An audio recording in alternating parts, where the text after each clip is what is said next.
Hello everybody and welcome back to my channel. And if this is your first time, you're welcome. This is Essential Patience and I am Patience.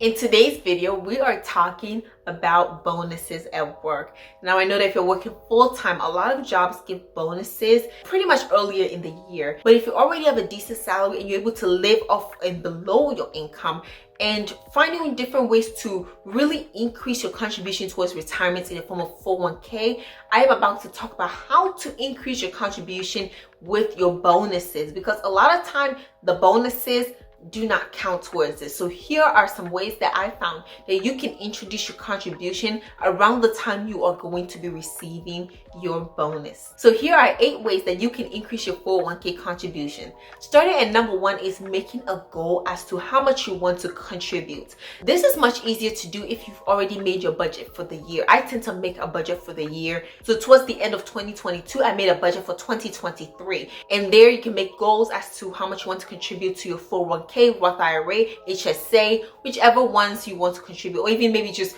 regular savings account. But knowing how much you have in mind and what your goal is would give you a perspective as to what you're aiming for. And maybe it's just up to the employer match. That is okay as well. But know your goal in mind, because this will help guide you as to the next steps and what steps to take once you get your bonus and around the time when you're about to get your bonus. But having a goal in mind as to what you want it to look like, make sure that you get that out of the way and then you proceed. Number 2 is that even with and without this bonus, ensure that you are contributing up to at least the employer match, because the employer match is literally free money. And once you miss it 1 year, it doesn't come back. So let's say your employer will contribute $2,000 if you contribute at least $6,000. And then this year you decide that you only wanted to contribute $4,000. So you didn't get the full $2,000, but you got like $1,500. And then next year you contribute $10,000. That contribution might still be $2,000. You're not gonna get the ones you missed in the past, and you either get it or you don't.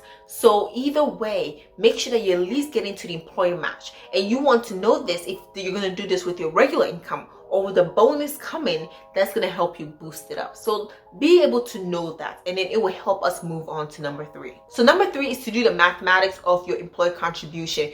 And it might have sounded simple in my previous example, but a lot of employers make it sound complicated. They won't give you a number as to how much they can contribute.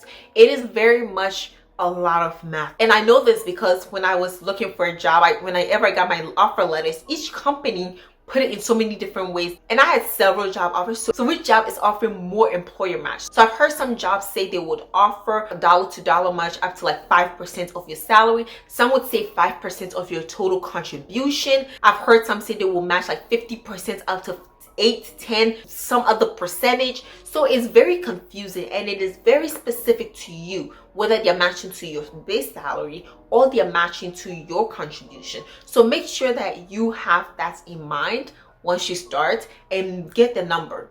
Get the number. How much are they matching for the year, or how much are they matching to you if you're able to get up to that? So doing that calculation will make sure that you are leaving no money on the table, okay? It's a clean sweep. You're getting all of it. Number 4 is to approximate how much you'll be getting in your bonus. Now, you don't want to obviously make too many plans for your bonus before it comes, because you probably never know unless they do give you the number in advance.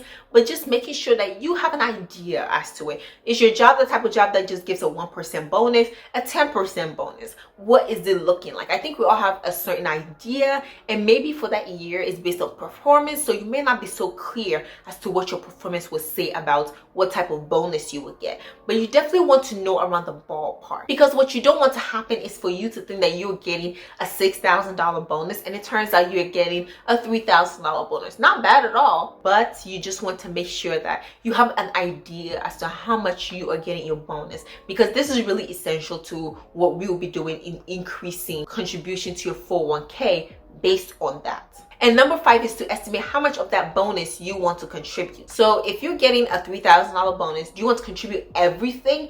And normally when we think everything, we're thinking maybe after tax, because there is like a 22% flat fee on those bonuses from the federal government. And then depending on if you live in the state that has state income taxes, no state income taxes, maybe FICA, like all those things add up. So how much after taxes do you want to contribute? Do you want to contribute everything or maybe half of it? Maybe 10% of it. So make sure you find that out. That is why it is always helpful to get a good estimation as to how much you're expecting, and then also make sure that you know how much you want to contribute out of that. Because if you're making $10,000 bonus and after 22% flat fee from the government, you're left with about $78,000. Then after FICA and all those things, let's say you have $7,000, right? Now you decide that, okay, I just want to contribute $1,000 to my 401k. That's okay, but you don't want to not know, get a good idea, make that decision, because if you want to boost it towards something else, maybe you want to put in your Roth IRA, then that's separate, right? If you want that $7,000, $6,500 of that to go towards your Roth IRA and only $500 to your 401k, that's okay. Just determine how you want to use your bonus and how much you want to put in your 401k. Now let's get into really boosting this. What you want to do is that take a good look at your budget and when bills are paid, because if you don't know exactly when the bonus is coming, it might be a little difficult pill to swallow because you'll be getting less money and then you don't want to like forgo some bills. So normally you would kind of know this month, for these few weeks, this is where I want to increase it. So what you want to do is go ahead and temporarily increase your contribution to your 401k around the time the bonus is coming. Depending if you're paid weekly, bi-weekly, bi-monthly, whichever it is, you want to make sure that you know when to really increase it and just temporarily increase your contribution. So let's say you do the math and then what you want to contribute is $500 more every pay period for 2 pay periods. What you want to do is that you increase your contribution based on your salary. So maybe if you're making $2,000 every pay period, you want to shift your contribution another $500. So you'll be getting less money home that period, but it is going to be compensated by your bonus that will be coming that exact same month. And you don't have to do this drastically all in one month. You can also temporarily around the time just wait for your bonus to come. Here is my attempt to give you a clear visualization of what I'm talking about. If you are getting paid every other week, and for every pay period, you're contributing $500 to your 401k, so $1,000 a month. You're about to receive your bonus that exact same month, and you want to use $1,000 of your bonus to boost up your 401k contribution. What you do is that you shift your contribution from $500, which will probably be a percentage of your income. So let's say that $500 was a good 20% of your income. So you shift it to 40% of your income so that you're maximizing that money that would not have otherwise been in there. And that's temporary. So you do that for that pay period, the next pay period, and then you put it back to the original contribution timeline. So in there you have boosted it because you're getting that bonus, and then you're able to have that money in there and then some of the money with you. Because in those times, the money that you're losing your 401k, which you're not losing to it, it's really an investment into your 401k, you would not miss it as much because you're getting more money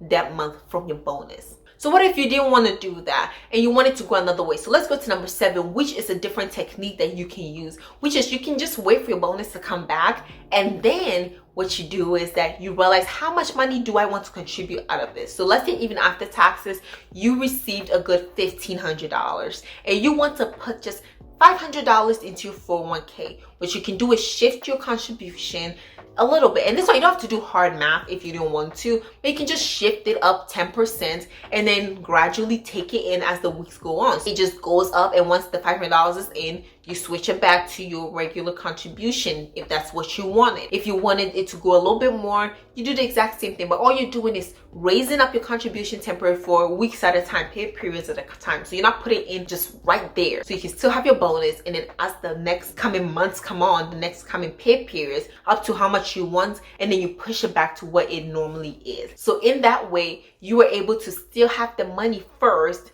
and then you're making those contributions that would otherwise not be. And the last but not least goal is to always make sure that you're doing what is comfortable with you. So if you reach a certain part where your expenses unexpectedly rise or you need to save money fast, you can just end your contribution, reduce it to a really much more comfortable one, and then continue to save up for whatever you need to do or attend to whatever is coming in your face at that moment. So you don't have to do this, but I see that this is a good way for us to really use money that maybe we didn't even plan for. Maybe you don't always have plans for your bonus, that you wouldn't spend it on ridiculous things. You wouldn't end up spending it and then wondering, where's this money going? And also making sure that we are attending and getting all the free money that a 401k offers, because it is one of those things that a lot of people don't tap into. And then they look back and think, wow, I was just missing so much money because I wasn't contributing to my 401k. So let me give you this example. Let's say if your employer is just matching $2,000 a year to your 401k if you contribute the $6,000, and then you decide you don't want to contribute at all. So you've been working at this place for 5 years. Guess how much money you've missed out on?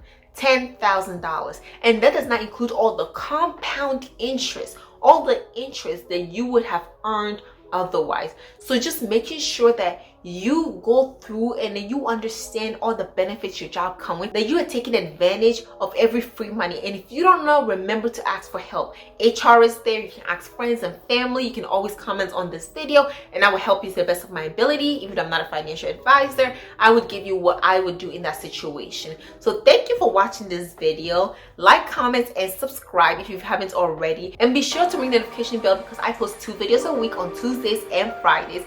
And leave this comment section. Are you into boosting up your 401k? Is this the first time you've heard of this? And are you going to do it?